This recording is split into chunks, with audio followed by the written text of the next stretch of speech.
Apakah Nabi Shallallahu Alaihi Wasallam jika meninggalkan sesuatu, demikian pula para sahabat yang tidak mengerjakan satu amalan, menunjukkan bahwa amalan itu tidak boleh untuk kita lakukan.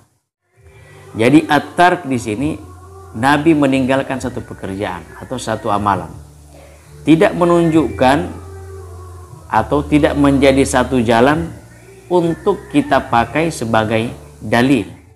Nabi itu di dalam hadis disebutkan beliau meninggalkan mimbar dalam hal menyampaikan khutbah. Beliau tidak menggunakan mimbar lagi. Tapi para sahabat tidak memahami ketika Nabi tidak menggunakan mimbar, lalu khutbah di sampingnya, di samping pohon kurma tadi, menunjukkan bahwa khutbah di atas mimbar itu haram atau bid'ah. Demikian pula sahabat dengan Maulid Rasulullah Sallallahu Alaihi Wasallam. Nabi tidak memerintahkan, tapi ada dalil. Dalil misalnya, kalau dari Nabi sendiri kan beliau merayakan kelahirannya setiap pekan. Kemudian dari Al-Quran, Syekh Mutawalli Asy-Sya'rawi, demikian pula Syekh Ahmad Umar Hashim, beliau menyebutkan satu ayat. Para mufassirin menyebutkan karunia dan rahmat Allah yang terbesar adalah kelahiran Rasulullah Sallallahu Alaihi Wasallam, dan bergembiralah. Ayat ini berlaku sampai sekarang dan tidak dimansuh.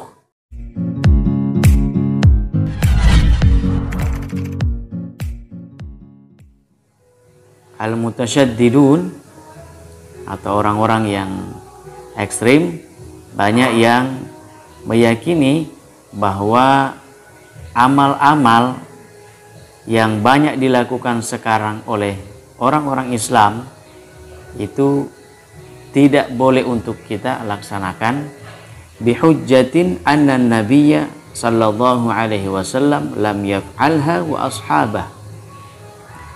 Dalilnya menurut mereka karena Rasulullah sallallahu alaihi wasallam tidak melakukan itu. Ditambah lagi dengan para sahabat juga tidak pernah melakukan. Sekarang pertanyaannya, fahal tarkun nabiyyi sallallahu alaihi wasallam wa ashabih li amrin yadullu ala adami jawazi fi'lihi. Apakah Nabi sallallahu alaihi wasallam jika meninggalkan sesuatu, demikian pula para sahabat yang tidak mengerjakan satu amalan, menunjukkan bahwa amalan itu tidak boleh untuk kita lakukan. Profesor Dr. Syekh Ali Jum'ah menjawab persoalan ini dengan jawaban Al-Syekh Al-Allama Sayyid Abdullah Ibn Siddiq Al-Ghumari dalam kitab beliau yang berjudul Husnul Tafahum wa Dark li Mas'alatit Tark. Dalam kitab itu Syekh ini menyebutkan ittafaqa ulama'ul muslimin salafan wa khalafan. Jadi ulama-ulama Islam. Jadi kalau disebut ulama-ulama Islam berarti mayoritas, bukan hanya di satu dua negara. Sepakat mereka salafan wa khalafan, baik yang ulama-ulama salaf terdahulu maupun ulama kontemporer belakangan ini, syarqan wa gharban, yang sebelah timur maupun sebelah barat, ala anna tarka laisa maslakan lil istidlal bi mufradi.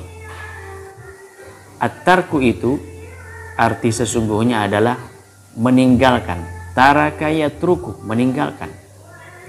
Jadi at-tark di sini, Nabi meninggalkan satu pekerjaan atau satu amalan, tidak menunjukkan atau tidak menjadi satu jalan untuk kita pakai sebagai dalil. Jadi ketika Nabi meninggalkan satu amalan misalnya, maka perbuatan Nabi tadi terhadap meninggalkan amalan tersebut tidak bisa dikategorikan dalil untuk mengharamkan atau tidak membolehkan amalan tersebut atau amalan tadi. jika kita mencermati dalil yang disebutkan oleh para ulama kita, hadis Rasulullah Shallallahu Alaihi Wasallam kurang lebih maknanya seperti ini: ma amartukum bihi fa'tu minhu mastata'tum. Apa yang aku perintahkan, maka laksanakan dari perintah itu sesuai kemampuan kalian. Wa ma nahaitukum anhu fantahu. Dan apa yang aku larang, kata Rasulullah, maka jauhi yang dilarang tadi. Tidak ada di dalam hadis tersebut disebutkan bahwa apa yang diperintahkan Nabi laksanakan, apa yang dilarang tinggalkan, dan apa yang tidak dilakukan jauhi. Nah, jadi hanya dua hal, diperintahkan atau dilarang. Kalau seandainya dalilnya kullu bid'atin dhalalah, ini kan bid'ah, sesuatu yang baru itu bid'ah. Itu sudah dijawab dengan hadis yang lain. Man sanna fil islami sunnatan hasanah.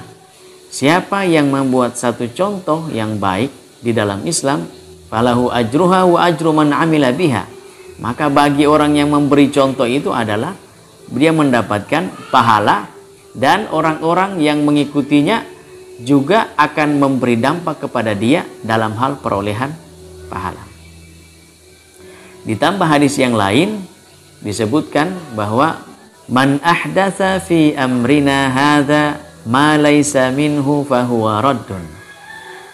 Siapa yang berbuat ahdatsa, bid'ah, siapa yang membuat bid'ah di dalam agama kami, ma laysa minhu, di mana perbuatan bid'ah tadi tidak ada dalilnya dalam agama kami atau tidak termasuk dalam ajaran agama kami, fahuwa raddun, maka amalan itu tertolak.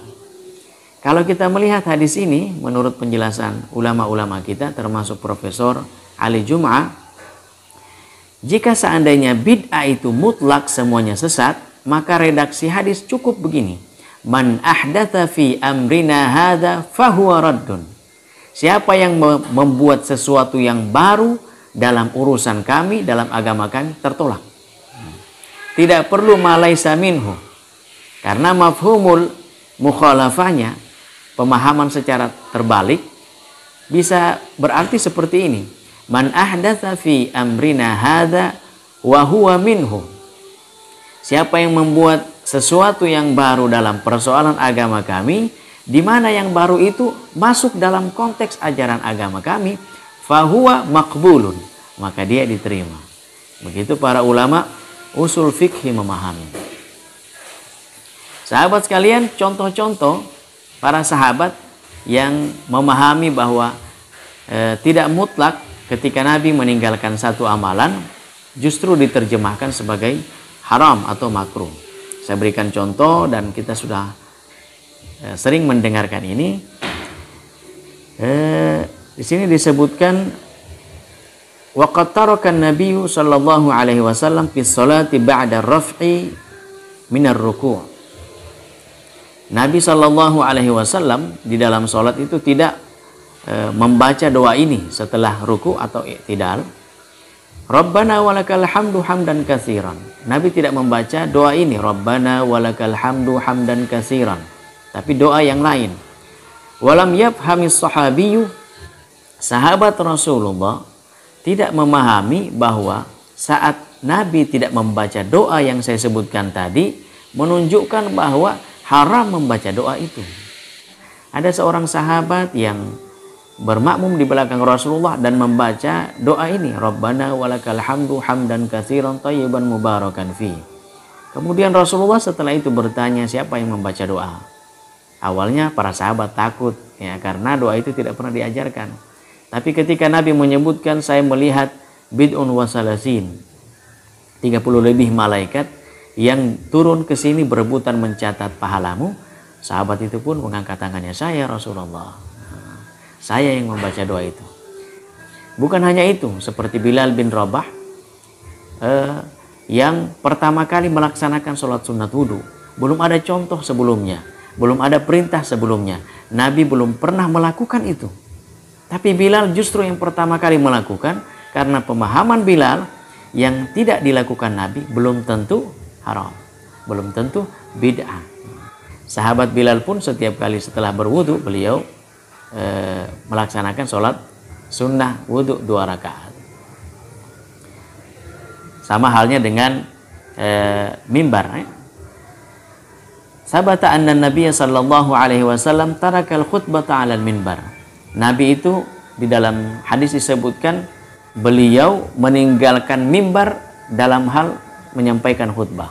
Beliau tidak menggunakan mimbar lagi dan berkhutbah di samping pohon kurma. Walam yafhamis sahabatu annal khitabata 'alal minbar bid'ah wala haram. Tapi para sahabat tidak memahami ketika Nabi tidak menggunakan mimbar lalu khutbah di sampingnya, di samping pohon kurma tadi, menunjukkan bahwa khutbah di atas mimbar itu haram atau bid'ah. Faqamu bisan'il minbar.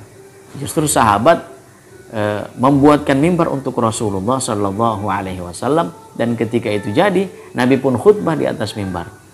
Nah, dari situ kemudian terdengar tangisan bahwa si pohon kurma ini ternyata bersedih ditinggalkan oleh Rasulullah Sallallahu Alaihi Wasallam.